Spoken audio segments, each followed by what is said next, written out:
Hey guys, welcome to another episode of Amber Unfiltered. Today I wanted to talk to you guys about this incredible book that I just finished reading last night. It's called Junie by Erin Crosby Eckstine. But before I do that, don't forget to like, comment, and subscribe. Also, if you want to cash at me at AmberUnfilteredShow, that'd be greatly appreciated. Baby, when I tell you that last night, I was on fucking edge. I was like, oh my God, my heart was beating so fast. I felt like I couldn't fucking breathe. My pulse was fucking throbbing because I was like biting my nails, like sitting on the edge of the bed, sitting on the edge of my seat. I was like, this is one of the best book endings I've read in my entire fucking life, okay? First of all, let me try and start in some type of order. I'm gonna read you guys the plot. I'm also gonna show you what the book looks like. I have the physical copy here. I'm gonna talk about that, and then I'm gonna get into my thoughts about this book. It might be all over the place. It's probably gonna be out of order. If you are planning to read this book, stop the video, read the book, and come back to it because there are definitely gonna be spoilers. I'm sorry if I'm all over the place. It's mostly excitement, it's mostly fatigue, it's mostly your girl running on E, but I had to do this video. Also, I realized I don't have a video for tomorrow, so I was like, I have to record this today. But anyways, I'm gonna read you, or let me show you the cover, excuse me. I'm all over the place, I'm sorry guys. Look at this beautiful cover. Like, it's stunning. It looks like a piece of artwork. Like, it literally looks like a painting. Like, I'm like, whoever, like the color is just so rich. I love how brown the main character is, which is Junie, which is who the book is named after. I love how like immersive it feels. It almost feels like, you know, like the water, it looks like you can basically just like jump into it, like a marsh or like a swamp, like I don't know, or like a meadow. It just looks so at peace. And then there's like a bird flying in the background, kind of like symbolizing like, will she be free? Will she not? Will she be able to spread her wings? Will she not? I absolutely adored this book. I did not expect to love it as much as I did. I had a really good feeling about this book. I'm trying to think about how I found out about it. I think if you're on Goodreads, I think it was Goodreads if I'm not mistaken. So if you're a member of Goodreads, or subscriber, I should say, I can't remember what the exact term that they call it, but if you have an account with them, they usually will send you emails. I'm a nerd, I check my emails. I'm in my auntie era. I've always been a huge fan of checking emails, but I check my emails and they have like little lists that go out, like best book of 2025, best book of the summer, new books coming out in the future. Like I'm really up on, or I try to be up on new releases, especially for Black authors, but just anything that sounds intriguing. I read all types of stories. I read Asian love stories. I read Hispanic stories. I read Latin or Latina stories. But I'm mostly compelled to Black stories for obvious reasons. I'm a Black woman. I want to see my reality reflected back to me. But even if it doesn't or mirror what I'm going through, I can empathize with the characters if there's a fair enough or abundant amount of humanity poured into the characters. And I think that's what the author does really well with this book. So let me get into the plot and then we'll get into all of the things. 16 years old and enslaved since she was born, Junie has spent her life on Bellarine Plantation in Alabama, cooking and cleaning alongside her family and tending to the white master's daughter, Violet. Her daydreams are filled with poetry and faraway worlds, while she spends her nights secretly roaming the forest, consumed with grief over the sudden death of her older sister, Minnie. When wealthy guests arrive from New Orleans, hinting at marriage for Violet and upending Junie's life, Junie commits a desperate act, one that rouses Minnie's spirit from the grave, tethered to this world unless Junie can free her. She enlists the aid of Caleb, the guest coachman, and their friendship soon becomes something more. I'm sorry, I keep butchering my words. Yet, as long-held truths begin to crumble, she realizes that Bellarine is harboring dark and horrifying secrets that can no longer be ignored. With time ticking down, Junie begins to push against the harsh current that has controlled her entire life. As she grapples with an increasingly unfamiliar world in which she has little agency, she is forced to ask herself, when we choose love and liberation, what must we leave behind? When I tell you that plot really, I was like sold, like, I was like, oh my gosh, this sounds so juicy. It just sounds like a peach that you like sink your teeth into and like don't want to like pull away or pull out of your mouth, out of your teeth, out of your freaking gums. Like literally that's the best way to describe this book. I cannot tell you how quickly I devoured this book. So boom, I ordered this book on Saturday. Shout out to my father-in-law because he gave me an Amazon gift card for graduation. I was like, baby, I'm just going to spend it on books. I don't even know why you didn't just give me a B&A gift card. I'm just kidding. I appreciate him so much. But I was like, baby, I'm just going to use it on books. Like, I don't need anything right now. But what was I gonna say? So I ordered it Saturday. We went out to lunch with my brother, his wife, and my nieces. So I was like, okay, I'm gonna read it when we come back because I knew we were gonna be out all day because they live in another state. So I was like, okay, cool, boom. So I was like, Sunday, I'm gonna just do nothing. I'm gonna chill. As my friend Celia says, I'm gonna bed rot. Basically, you just stay in bed all day. You on your phone, you eating, you watching shows, you binging, you doing all the things, right? So I was like, I'm gonna read it on Sunday. When I tell you, I could not stop reading. Every time I would tell myself I'm gonna stop reading a chapter, because usually when I first start reading a book, I only go about usually around 50 pages in, if it's really good, like 40 to 50, somewhere in there, but I feel like I usually hit around the 50 mark. I was like, okay, I'm gonna stop at this next chapter. Baby, I just kept going and going and going. I think by like day one, I was like 100 pages in. Like Nick was like, what page you on? 100? I was like, you're actually right. Like, he is so funny. He can guess like the exact page I'm on. It's so crazy. He'd be like, and how long have you been reading it? And how long is the book? And then he'd be like doing his little calculations. I'm like, damn, not you calling me out, but I'm like, I love that for me. If you didn't know, I'm an avid reader. I love reading. It is one of my favorite things to do. It's my favorite way to unwind. I feel like hopping into someone else's world and seeing the world through someone else's lenses is such a beautiful thing. But I feel like your soul, your mind, your heart is traveling along the pages. I don't know how to explain it. There's such a cathartic and like spiritual and like pure or peaceful aspect to reading that I don't really know how to quite describe. But for me, it just feels so sacred, so like whole or holy almost. I don't know if other people feel like that. Maybe I'm getting a little too into it, but I was like, okay, so I finished this book by Wednesday night.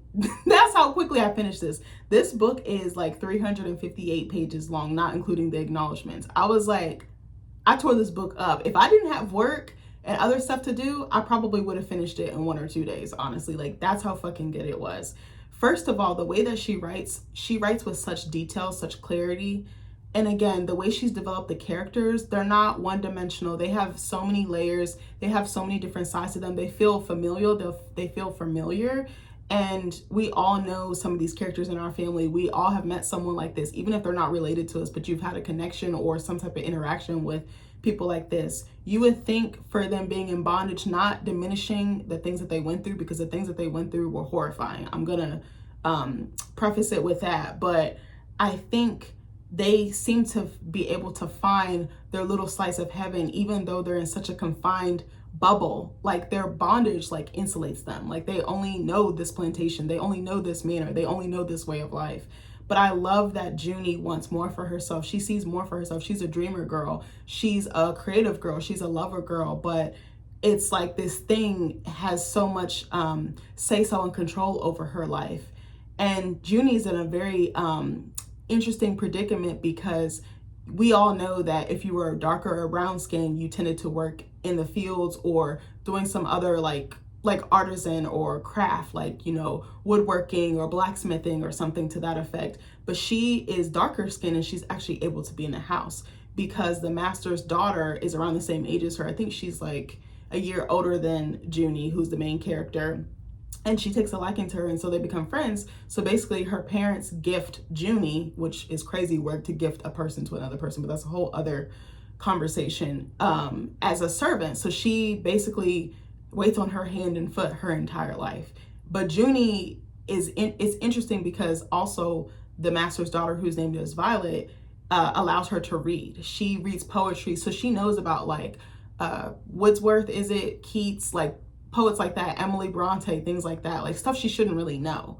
And you know, she has some liberties and some luxuries, you know, I don't want to say luxuries in air quotes, but you know what I mean. She has access to things that other enslaved persons wouldn't have, especially if they're not in her position or in proximity to the wealth or the whiteness. I'm just saying it how it is. But I wanted to read some of the just some things that stood out to me. I wanted to read the first page just so you could see what I was talking about. I don't even think it really, like, it pulls you in here, but there's some chapters and some scenes that really shine as far as her writing goes. Her writing is phenomenal. Like, I just want to ask her, how did you come up with this? And how do you know how to tell stories like this? Because this is truly a gift, what she has. So I'm going to read the first page, and then it's so ghetto. I couldn't find my bookmark, so I like ripped some printing paper and put paper in sections that really stood out to me that I wanted to read to you guys. So this is the first chapter. This is page 1. Junie wakes up in the red mud, listening to the water that slithers between the rocks in the creek. The faint The faint first light of sunrise slips through the gray moss tangled between black oak branches. The sunshine's needle points warm her bare legs as mud cools her from below. The earth's smell is enchanting after the rain, sharp, metallic, and sickening if you inhale too long, like copper pots on a humid day. The mud takes what should be hard and makes it soft, what should be finished and makes it raw. The distant crack of the foreman's whip tells her she's not supposed to be here. She can't get to her feet fast enough. Instinct makes her rub the wrinkles out of her moth-eaten nightdress, but in doing so, she coats it in caked red mud until she is crimson, streaked like Granddaddy's pants after he slaughters a pig. The whip cracks again. There is no time to fix it. August's humidity swarms her like yellow jackets. She runs, trying to ignore the pounding in her head and the stinging in her bare feet, from stepping on cracked twigs and pointed rocks. The woods are thinning out now. She can see the field and the sun through a gap in the trees. She holds her hands up, measuring the sun's distance from the field line. It sits on the horizon like a freshly cracked yolk, and on days as hot as this one, the McQueens won't wait for breakfast until the sun's at least a half hand above the horizon. I mean, just the amount of detail, like it's so vivid. I feel like I can see it in front of me. I can see exactly what Junie sees. And I feel like that is a rare trait for an exceptional author. Again, my hat's off to her because she did such a phenomenal job. So basically, I wanted to talk about just the plot, I guess, and just like why I fell in love with this book and why I devoured it so fast.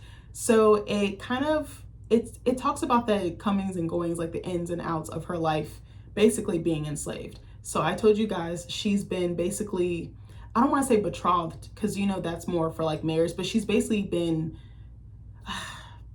kind of like passed down, like I don't want to say owned. That sounds so wrong. I'm trying to think of the correct word. She's basically been given, her servitude has been gifted to the master's daughter, Violet, like I said, and they've been knowing each other since they were small. Junie is 16, Violet is 17. So they're considered friends. Like Violet doesn't really see her as the help, even though she requests things from her, but they have a very informal, like playful sister-like relationship, which is very interesting because I was like, I don't know if I could have that type of dynamic with someone that owns me. But I know that that was a different time and I wasn't there and I don't know what that feels like. And hopefully I never know what that feels like because that is a shitty thing to do to a human being, and a dehumanizing thing to do to a human being. So she has been this girl's servant. So she's coming of age and what was I gonna say? Her dad, the master of the house, he goes away for travel, for work. They're like, they have some money, but they're not the wealthiest. Like he's been drinking it away, gambling it away, you know, that type of thing. Like he's not really minding his household. He's not minding his affairs or his finances, but they have enough money to have a plantation and they have enough money to have servants in the house. So the dad comes back from travel and he's like, hey, I met this guy in New Orleans and he seems like a suitable prospect. Because, you know, at this age, they start marrying off the young women of the house, but it's more of like a business deal. Basically like what property, what wealth, what status can I accumulate? What social capital can I accumulate by marrying into another family? So he's like, hey, I know this guy, he'd be a perfect fit. So I invited him here, him and his sister, for a week to come stay with us. We're going to host them and we're going to see if it's a good fit and see if we get a proposal, you know, get the wheels turning on that engine or whatever, right? Or get some steam rolling. So this man shows up, his name is Mr. Taylor, and then his sister's name is Miss Taylor. I think it's like Bo and Bay or something like that. B-E-A, I'm not sure how to pronounce that. So they come and Violet is waiting on them hand and foot, her and her family. So she lives with her grandparents, her granddad, her grandmom, her aunt, and her cousin. Unfortunately, Junie's parents, her mom is no longer living to their knowledge. Her dad, I believe, was sold as well as her mom. And I believe her sister has passed away also, like almost a year to the day. She is like 6 to 9 months. I think it's like 9 months in the beginning of the book. So she feels consumed by grief because her sister rescued her from basically drowning, and her sister died the next day. So Junie is like in the thick of her grief, trying to fulfill these duties, knowing that she really is basically in survival mode, but also in mourning mode. So this guy comes in and there's a connection between Violet and the gentleman, but at the end of the week, or actually they stay longer than a week, they stay for a month, but he doesn't propose. He goes back home. He's like, tally ho, I have some business affairs to take care of with my uncle. He's set to inherit his uncle's plantation or like wealth or manor or whatever the case may be. So they leave. So it's just kind of like, okay, why didn't he marry me? So they start exchanging letters back and forth from far away, because I think Ballerina's in Alabama. This guy is based in New Orleans. So I'm trying to think what happens. Also, to add to the mix, when the Taylors came, they had a coachman. He's a young enslaved Black man who kind of has some sort of playful banter with Junie. And they kind of like, kind of like a meet cute type of, which is kind of wild to say for that situation. But like, there's something there, but they kind of are like, okay, well, that type of vibe, like playful or whatever. So they go away. And then I'm trying to think what happens after that. I think some time passes and things go back to normal. There's some other stuff happening in the background as well. I can't remember it all. This is so crazy. I should have done the video last night while it was still fresh in my brain. So some time goes by, they're exchanging letters, and then he shows back up to the house. And he's like, hey, my aunt and uncle are going to be hosting this ball. We'd love for you to come. So then Violet decides to go. She gets permission from her family. She goes. And then he's like, hey, you can also bring Junie with you. Now, keep in mind, Junie has never left the plantation. Ballerina is all she knows. So she goes. They also have a separate ball for all the enslaved Black people. I told you guys earlier that she had an aunt that was living with her as well, because she doesn't have all her family. Some of them have been sold off or are long dead. So her aunt has been grieving her uncle who got sold off, and they believe he has been dead for years. So they're at this ball. Caleb is there as well. And they have this very interesting thing, the way that they do the ball. So they have like a little card, and you write on it, there's like, all the women can get 10 dances, and a man has to come and sign your card, and then the card goes in the order of which they signed up, which I was like, that's interesting, because at that time, reading and writing was illegal. So I'm like, what if their masters found this? Would they have gotten in trouble for that? But there's no masters there. The balls are completely in separate venues, separate times, all the thing. Or maybe not separate times, but they're kind of treated as like second class, basically, because unfortunately that's how they were treated back at that time. So she gets like 5 suitors or whatever, 4 or 5 suitors. And then this older guy approaches her and he starts asking her questions. And she's like, well, if you're going to be like inappropriate or whatever, like, I don't really want to do this. Like, cause he's several years her senior. And come to find out, it's actually her uncle that her aunt thought was dead. He was still alive. He got his freed papers. He has his own property, and he's been helping.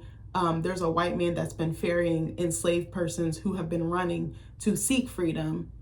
And he's been like housing them. Like his cabin was kind of like what was I gonna say? Like a safe house, basically. So I'm like, oh my gosh. So he's like, hey, can you get my daughter? Can you get my wife? Can you bring the rest of the family? Like, I want to see you guys. I want to reunite. And Junie's like, oh my God. So then that sets off a whole other chain of events. And then also there's like a supernatural or otherworldly aspect, or a spiritual aspect, I should say. So Junie's dead sister that passed actually comes to visit her. I forgot how she gets triggered, but Junie likes to go run away to the woods when she's done working at the end of the day.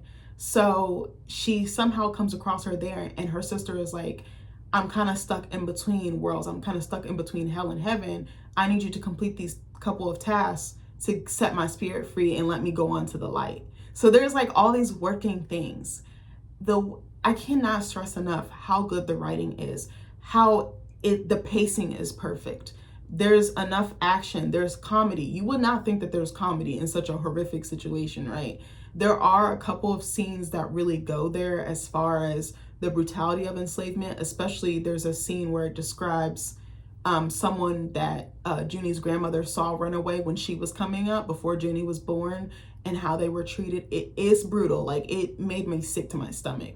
But the author doesn't harp on it, and she puts it in your mind, but it's not, I don't know how to explain it. It is traumatizing, but it's not overkill, which is crazy, because the description of what happens to this enslaved man is like some of the sickest shit you can ever do, to like the most vile shit you can ever do to someone, right? But again, the writing is so crisp and clear. She doesn't linger on it, but she lets it sit with you for a moment. And I don't know how to explain it. Like, if you read it, I think you would understand what I'm talking about. And there's a couple of other violent sequences, because we later find out that Mr. Taylor, the gentleman that was called upon by Violet's dad, is kind of violent. He is very violent towards the enslaved, and he's very violent towards his future wife.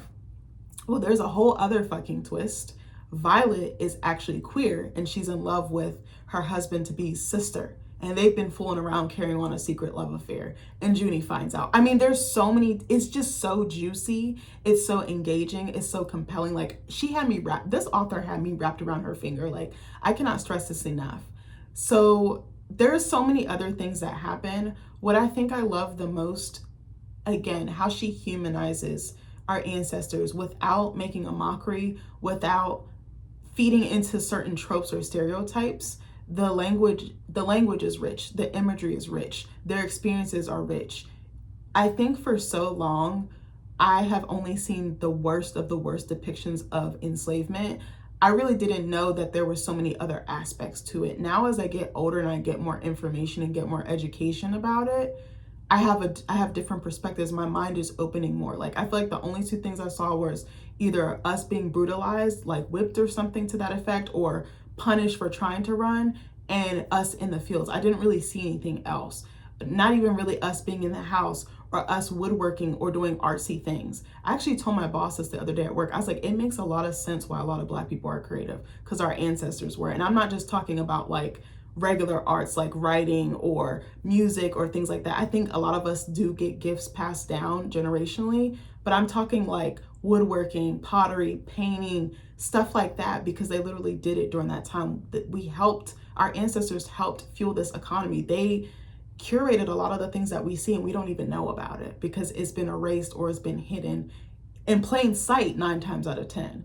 But I just absolutely adored this book. The ending was so, I was like, oh my God. Like, I was like, I didn't want to finish, but I wanted to finish. My anxiety was through the fucking roof, but I was like, I will not be able to sleep if I don't finish this. Nick was laughing at me because all you heard was, oh shit, oh bitch, fuck ass no. Like, you know, it's like when we all saw Get Out by Jordan Peele, that was my reaction because it was just so visceral. And I was like, my heart is pounding because I want Junie to get out. I want her to be safe. I'm not going to tell you the end, but it was just so action-packed. It was so cinematic. I could see this being a movie. I could see this even being a series, but I really think it needs to be a long form. Like, I really think it could be a film, and I would go watch it, even though there's some scenes, again, that I said that are kind of harsh. But like, it's interesting too, later on, Junie and Violet's friendship takes a hit. And finally, Violet's like white privilege and that nastiness of otherness and like second classing towards Black people, it comes out. And I just love the way how she built up to that. She didn't rush into it. The storytelling is perfect. Like, I'm telling you, this is one of the best books I've read in a long time. I don't normally read stuff like this because I find it very traumatizing. I can't watch movies about it. I can't hear about it. I can't watch, like, I can't, because it just does something to me. It makes me so angry. It makes me want to cry. It makes me so hot. You know, when you're so mad you cry, it's not because you're like sad, it's because you're pissed the fuck off. Like, that's how I feel when I read about this stuff. And I read about this in like academia and stuff like that, but it's more in spurts and it's more controlled. But I think I have a hard time consuming it on like from like a creative or like an artistic or like a storytelling point that's not related to, oh, you have an assignment or a paper or something due. I hope that makes sense. But this is one of the best books. This book needs so many awards. I want it to sweep. I am so eager to find out what else she publishes. And also, she wrote this based on an ancestor. I think it was like her great-great-great-grandmother. She had previous ancestors, like grandmothers and things like that, who were passing down stories from generation to generation. And this is what she came up with. I think she went home to visit family and she found out about her great-great-grandmother, who was named Jane Cotton. And she decided to write a fictional world based around her ancestor. I said, when the time comes, I want to write a book like this. I don't know in what capacity. I've always wanted to trace my lineage, and I've started, but I want to get back to it. And actually, ironically, at work, we have a Black genealogy group because, you know, it's so much harder tracing our roots because of obvious reasons, because of enslavement, because of the selling and moving around, not documenting half-assed, documenting with the wrong name. I mean, even looking at historical records, I went on Ancestry and I started tracing back to like the late 1800s.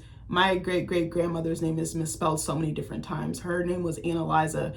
In one document, it says Analiza. Another one, Annaliza. Another one, there's a space in her name. Like, it gets so convoluted, but I love the way that she paid homage to her ancestors. I love the way that she thanked her family, and she inherited the storytelling and decided to follow through on it because she was born to be a storyteller. She was born to be an author. She is so fucking good at her craft. If you don't have anything to read, give this book a chance. If you're reading something, put that down and read this book. Do not walk, fucking run. This book is so good. Like, I cannot stress this enough. I don't know where I was going in this review. I wanted to talk on so many more things. I think one of the biggest aspects I love too was the concept of family and making family out of a family that has been separated and their bond has been essentially severed through means of through no fault of their own, through something outside of their control. That's what I was trying to say, or circumstances beyond their control. I love that she has the support of her family, and Junie has to make a really hard choice that involves her family at the end. And the fact that she stuck to her guns, I was like, I relate to her so much. The character that I wrote in my story about the Black woman in the dystopian society, I was like, she so reminds me of her. She's rebelling. She's doing things outside of the norms, something that is familiar or cultural to her. She decides to shirk it because she sees more for herself. She wants more for herself, even if those around her don't want it. And that's something I relate to as well. Again, not shitting on my family, but I do sometimes feel like I am the black sheep, and I tend to do things outside of the box or outside of what is expected or normalized. And that's okay. There's nothing wrong with that. I just have always been the type of person to beat to my own drum. Even if I'm alone, I'm okay with that, because I'm like, my happiness and my peace matters. And I know I have to do things that feel right in here. Otherwise, everything else is going to be out of alignment. Like, I just can't. But this book is 5 stars out of 5 stars. Nick asked me last night what I would rate it out of 10. I said 20. Like, it is that good. I cannot wait to see what else she puts out. I can't wait for it to be my turn to hold my book. But until then, give this one a try. Like, I'm just floored. Like, it takes a lot for me to be like silent. I had so much more I wanted to say, but I just had to come on here and talk about that for a moment. I mean, there's another part. I hope I don't run out of storage, dude. There's another part I wanted to read to you guys, I think, before I log off here. What was it? Okay, so Caleb knows how to play the piano. This is the Mr. Taylor's like chauffeur, like stagecoachman. So there's a scene where he's playing the piano. Just listen to this. Caleb nods and glides to the piano as Violet moves to the chase, her face frozen in a stupor. He runs his fingers over the keys as if they are water. His hands, always so delicate. He settles his fingers on the ivories and closes his eyes, as though to allow the song to run through him. It starts with a simple repetition, building to a trickle of higher chords. The melody is familiar at first, but as Caleb loses himself in the song, it shifts into something wholly new. In his song, Junie hears the crash of the waves on that faraway island he once called home, the sound of his lost mother's voice, his cry when he knew he'd never see her again. He plays for what feels like both hours and seconds, moving from delicate moments to powerful crescendos, tricking the song from mind to heart to spirit.